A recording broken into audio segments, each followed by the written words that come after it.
This is Eat, Sleep, Invest, the marketing podcast for real estate investors to get more deals. Hey, welcome back, everyone, to another episode of Eat, Sleep, and Invest. I'm your host, Brian Driscoll, and I'm here with Spencer Carpenter. What's going on, Spencer? Hey, Brian. Thanks for having me on. I'm really excited to be here and speak to your listeners. Thanks for coming on, man. So today's pretty interesting. We're going to be talking about podcasts on the podcast. So Spencer helps real estate investors get onto podcasts and with their marketing. So Spencer, give a little background on everything that you do.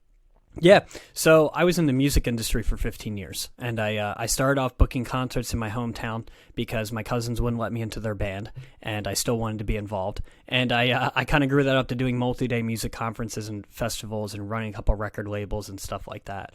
But pretty much all along the way, I was dealing in talent representation. And when I started to find podcasts and things like Bigger Pockets and other podcasts that focused on teaching, I realized that there were a lot of people with great knowledge out there, but they weren't really being considered talent. You know, unless you're Mark Cuban or Richard Branson or something, entrepreneurs and investors are not looked at like talented people. They're good at what they do, but that's just their job. And I saw it a little bit differently, hearing, all the information, that these various investors were sharing out there.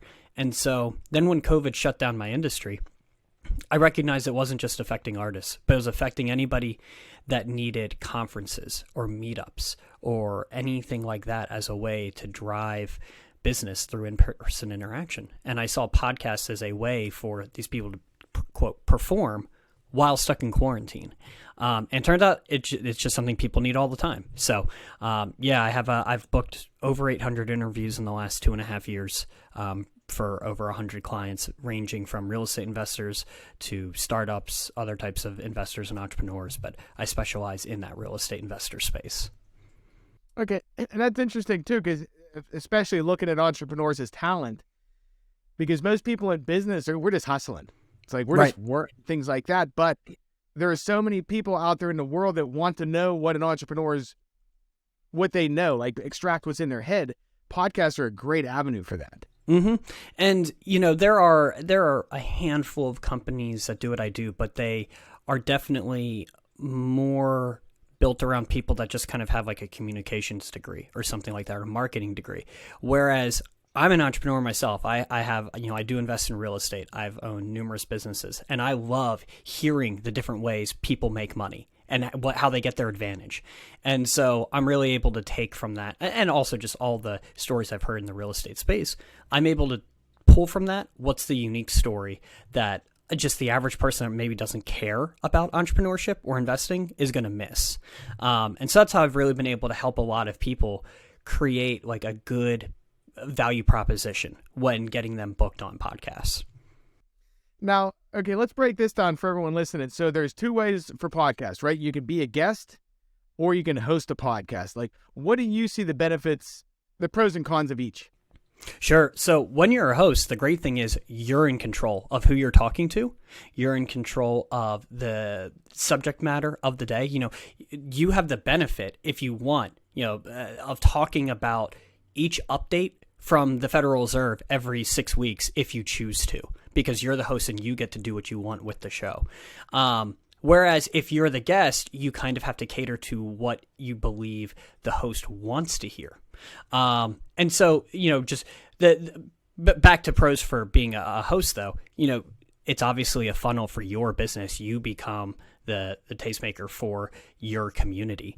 And it's obviously a great way to just build up rapport with people repeatedly that are then going to look to you for potential deal flow. Maybe for the first 2 years they're listening and learning from you, and they decide they don't want to really be flipping houses themselves, so they want to invest with you. They know that they want their money in real estate, but maybe they decide they just can't do it themselves. So they're going to come to you because you're the person that they learn from every week.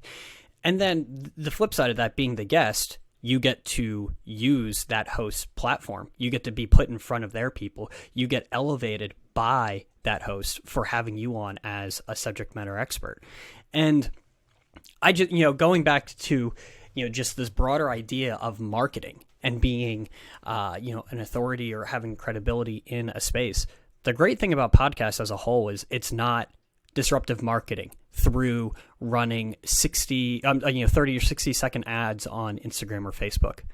It's an interview that people are volunteering to listen to. So that's a big part, is they're volunteering to listen. Whereas when it comes to any ad, like nobody wants to listen to ads. Sometimes they get sucked into it and they get converted, but nobody wants to hear them. Whereas they're choosing to come listen to a podcast interview, and it's not for 60 seconds. It's for 25 to 45 or 60 minutes. And that whole time, the host and the guest are both building rapport with the listener.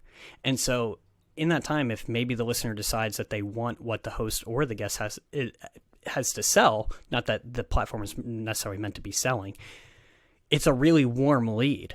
Even though you might not have talked to this person before, they've been listening to you for a long time.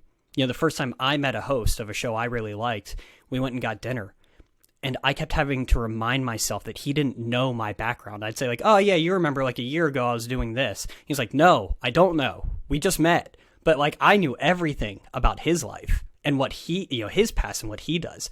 And that was like something that really stuck with me, was that just the familiarity you're able to build with people through listening to this long form medium is just far superior to anything else out there right now. Yeah.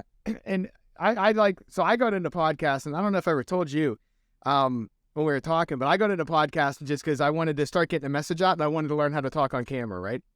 Not be stumbling and bumbling. Yep. So the easiest route for me was to go be on guests, like be a guest on people's shows.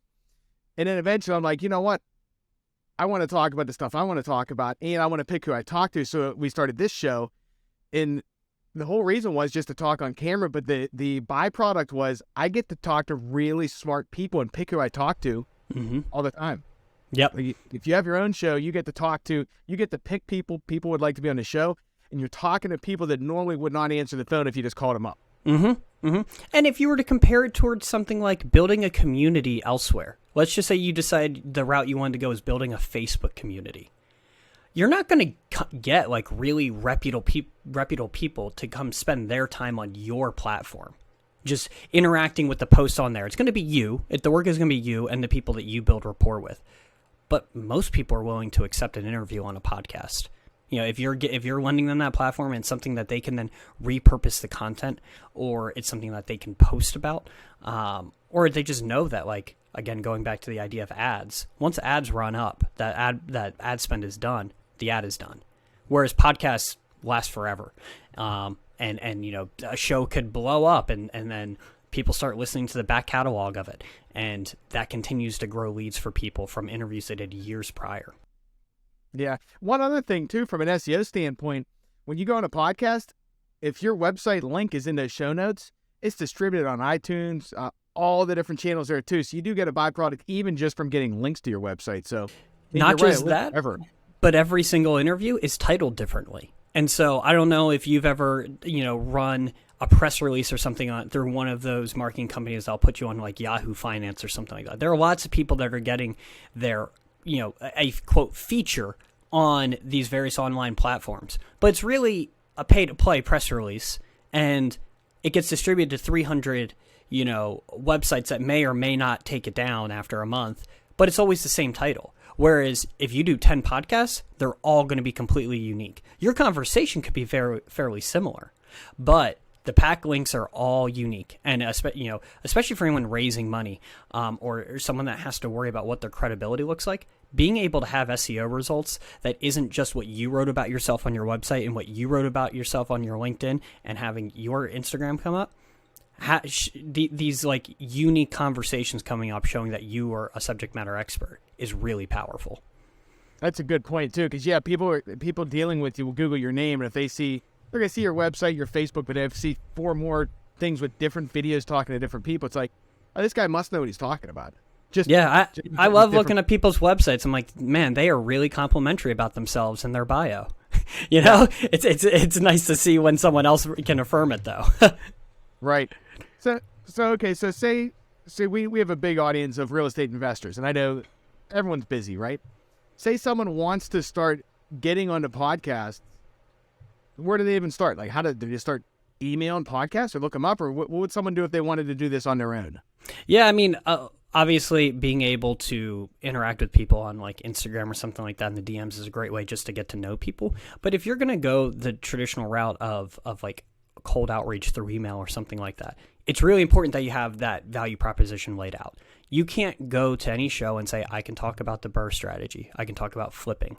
I can talk about marketing. Like everybody that's been on the show can talk about those things. What is it you're doing that in your strategy that's either different and giving you an edge over other people? What have you found that is unique? Or sometimes it is repackaging, not old ideas, but already used ideas with a new type of case study or a new way of looking at it.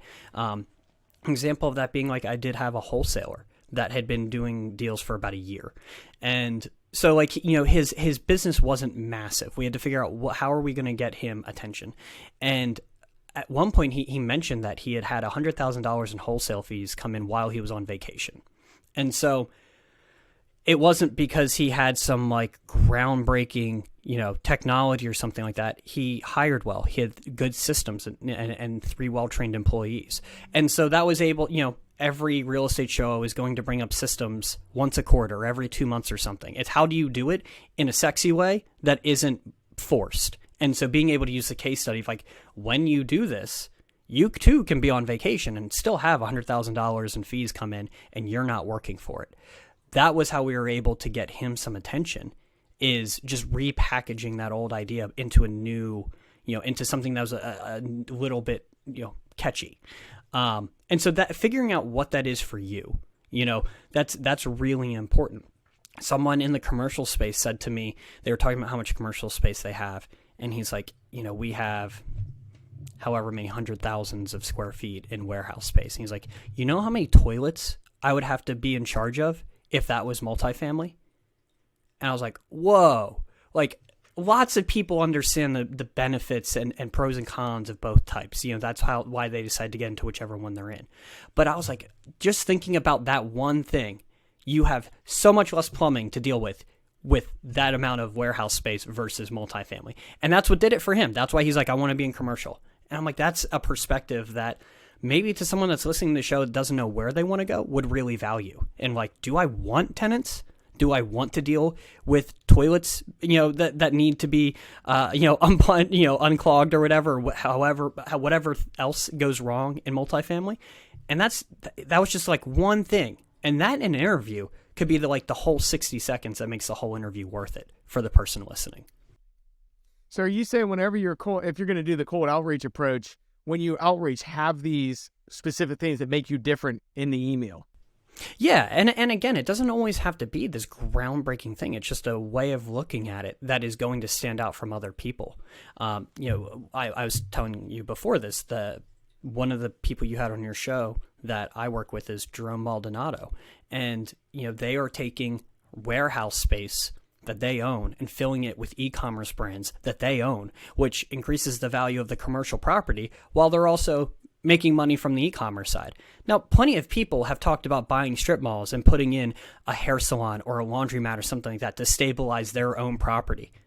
These guys are doing it with like Radio Shack and Pier 1 Imports, these businesses they bought in bankruptcy, and like these huge brands, and doing it in such a bigger, a massive way that like, it's that was just one perspective I've never really heard someone talk about, is how you could do it on this larger scale besides just filling in, a unit with someone or filling in a vacant spot with a business that you started.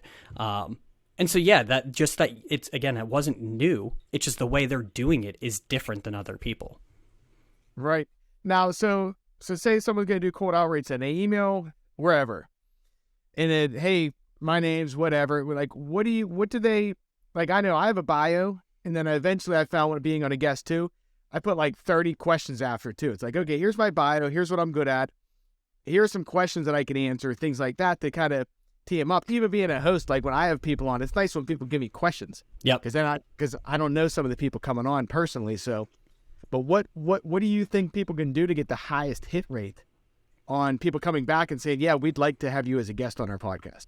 Yeah, so every pitch I have starts off with, I'm reaching out about so-and-so being on so-and-so show to discuss, and then I list the 2 to 3 leading topics. And I do it that way because, like, you only have so many words before you lose someone's attention. If you can get their attention in the beginning, they'll read a long email and a long bio if you got their attention in the first sentence. And I'm telling you, my thing might be 3 lines on an email, and it's one long run-on sentence, but it's providing value right up front. And so, I'm not leading with the person's name or their bio. It's what value are they going to bring. And my subject line is the same thing too. How to avoid the costly pitfalls that every investor finds themselves in with so-and-so. I don't lead with their name. I don't lead with a podcast submission just because I think some people might automatically just throw those out if they don't think that they need somebody. But a host doesn't know what they don't know until they don't know who they're missing out on until they read it. So these are just the little things I've picked up on 15 years of doing cold outreach and getting in touch with people that I didn't really need to be responding to me initially until I showed them the value I had. But I also think it's important, don't waste your words on the things that provide no value. And you can be a proud father of 3 and love biking on the weekends, but it provides no value in this immediate instance. Maybe it can come up in the conversation about why you do what you do. But in trying to get a host's attention, it doesn't bring value. If you're an ultra marathoner, maybe that's a little bit different. It really shows some dedication. It's something that's interesting. But if it's just your hobbies and stuff like that, there's so many bios I'm sent where I cut the stuff about family and where they live just out of it. It's not valuable in that instance. Okay, that makes sense too. So basically, on an email subject, we're looking for not clickbait stuff, but clicky things, not intro, podcast submission, Brian Driscoll, whatever. Keep it something interesting, and then the first couple sentences, same thing. The first, I guess the subject has to sell them to open the email. The first sentence or 2 has to sell them to read the rest of it and take it into consideration. Well, I mean, for you specifically, you told me that you're able to buy in just your zip code.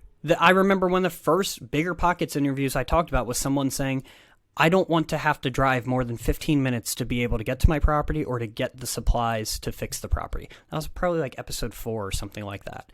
And that was the first day I was listening to, and I still remember that. There are lots of people that do out of state and they have expanded portfolios, but everyone in an ideal scenario is doing what you're doing, where it's just in one zip code. And so if you're able to spin that into a topic, something that everyone really ideally wishes they had, then that's really powerful. You're doing it. Now you can come on to someone's show and explain how you're doing it. Yeah, makes sense. Now let's talk about, someone goes out, they outreach, they get someone to come back. Yeah, we want to have you as a guest. Any tips for somebody going on a podcast that hasn't been on a podcast yet? You don't have to be overly polished, so don't get nervous about it. This isn't TV. You're allowed to say and pause a little bit, and usually every host is okay. If you misspeak and you say, hold on, can you cut that part out? Every host is usually pretty okay with that, but it's always just an organic conversation. This isn't live on Facebook. No one's commenting on the side, and no one's you're not pitching anybody. This isn't a sales pitch. You're here to provide value, and you're connecting with another person in the industry. Just one thing I've thought about, a lot of people think I'm an introvert. I don't really want to be in the spotlight, and I don't want to do podcasts and be in front of this audience. This is just you and me. Most introverts have one-on-one conversations all the time. And so it is something that anybody can do. And the more you do, the more comfortable you'll get with it. But don't be scared about what you're going to say. The host is not there to have a gotcha moment. You're not being put on the spot. You want a good conversation. If I don't give you a good conversation, you won't air it because you don't want to put that out to your audience. And if I'm messing up, you're going to try and save it the best you can. And so it's always collaborative. People put a lot of pressure on themselves. I've had some people say that they thought an interview was terrible. And I'm like, that was the best interview you've done because you were just real and you weren't scared to show vulnerability. You weren't scared to let people see your personality and hear your backstory. Some people say I rambled too much. I'm like, no, you gave them insight that they didn't hear on the other interviews you did about your history and how you got here. And that's what's great about this platform is it's so forgiving and it's so collaborative, but it still allows people to see a side of you that they don't get from Instagram when you decide to film and hold your camera up and you're trying to give like an inspirational speech. They just get to hear your story and what you're doing and your personality and stuff like that. You know what? That's a really good point, because I remember even when I first started going to podcasts, you are nervous. Like you're nervous going on there. And you're right too. The podcast hosts, well, most of them should have, I believe, their job is to make you look good. So the whole host job is to tee you up with the right questions that you know about, like you can answer, and make you look good. So anybody going on to a podcast, yeah, it's kind of like Headspace, like anything new is going to be nervous and scary.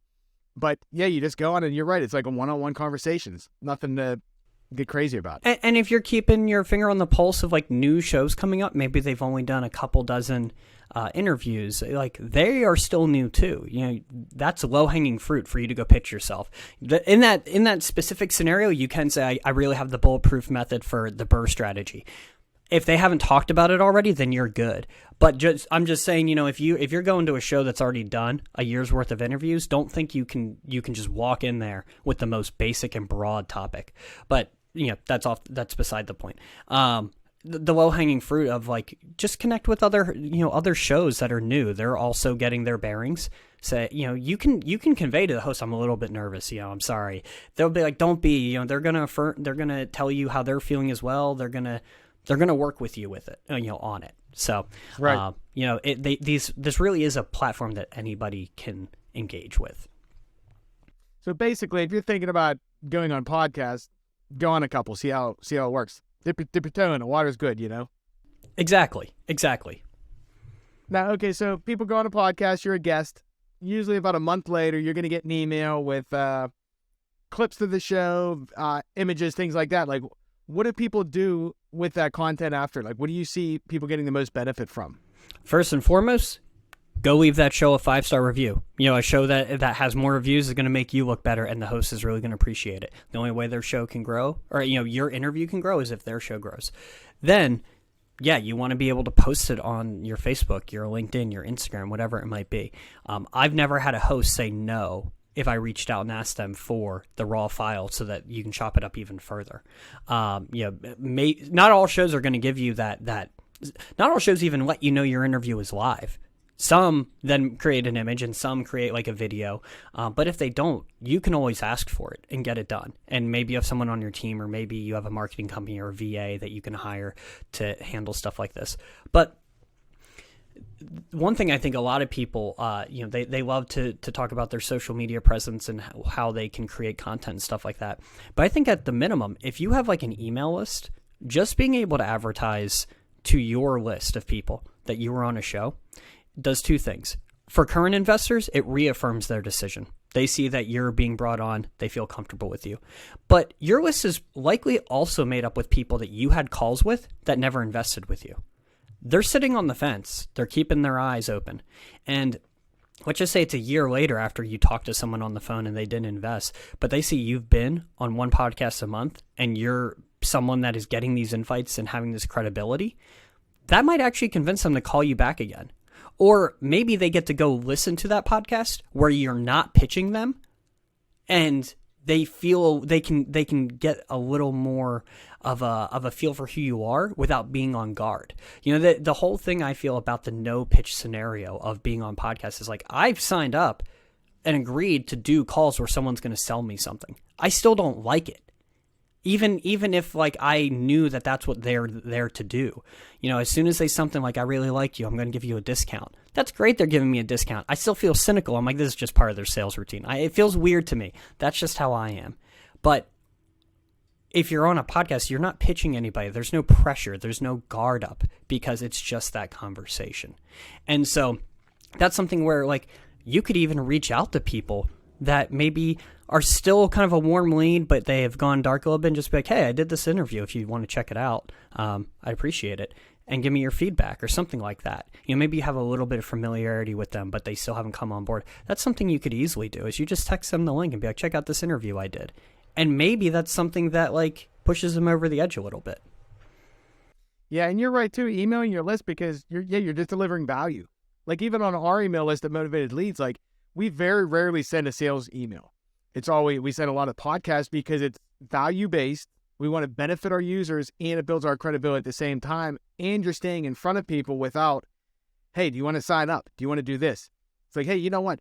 Here's, if you're thinking about getting on podcasts, here's an episode you can watch, or whatever the topics are. So real estate investors, especially if you're raising money too, you get to stay in front of people giving value all the time, just like Spencer's saying, with no hook. Like, it's just straight value. And again, going back to anybody that has a real marketing campaign, creating content, it requires time. It requires monetary resources. It requires resources of you or your team. I imagine it's kind of draining to think up like new things to talk about. If you go on a podcast, that's on the host. The host has to commit the time. The host has to get it edited. They're the ones that have to market it. You just have to then take it and say thank you, and then do your part and post it back on social media. But you didn't have to then take the time out of your day otherwise to create more content. It's already there. You might as well just use that. Yeah, really good points. So Spencer, if anyone, so people can outreach on their own, but if anybody's busy and wants to help and they want to be on podcasts, tell them all what you help people with.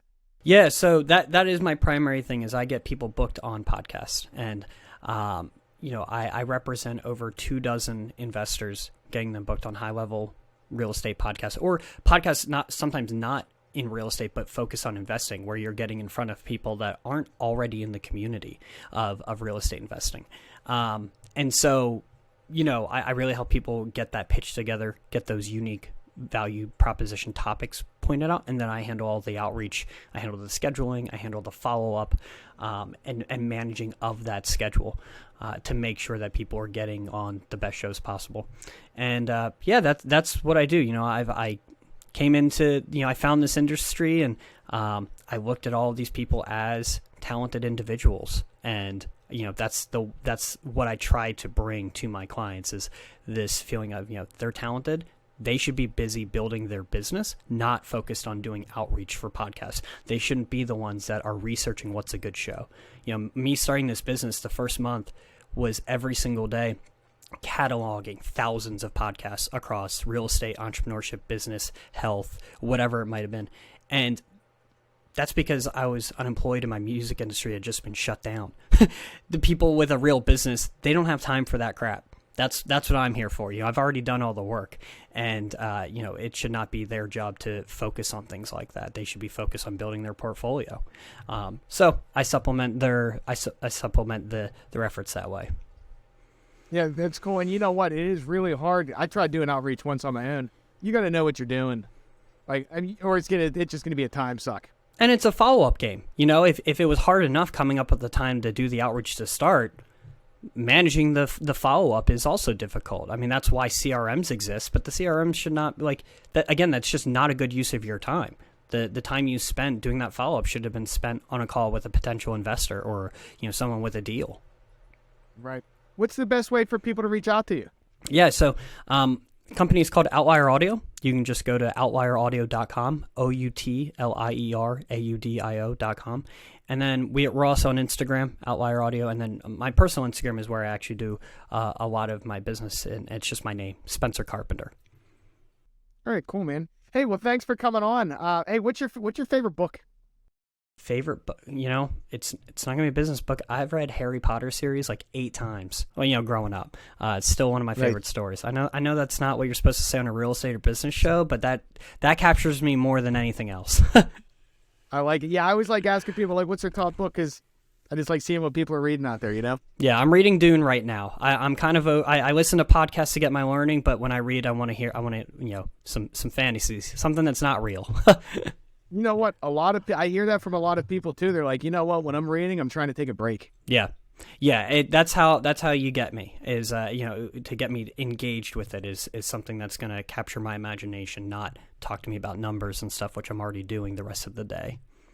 Yeah, that's cool, man. Hey, well, thanks for coming on. We appreciate you. Thanks, I appreciate it. If anybody could use some help, I'm happy to give feedback on their pitch or something like that.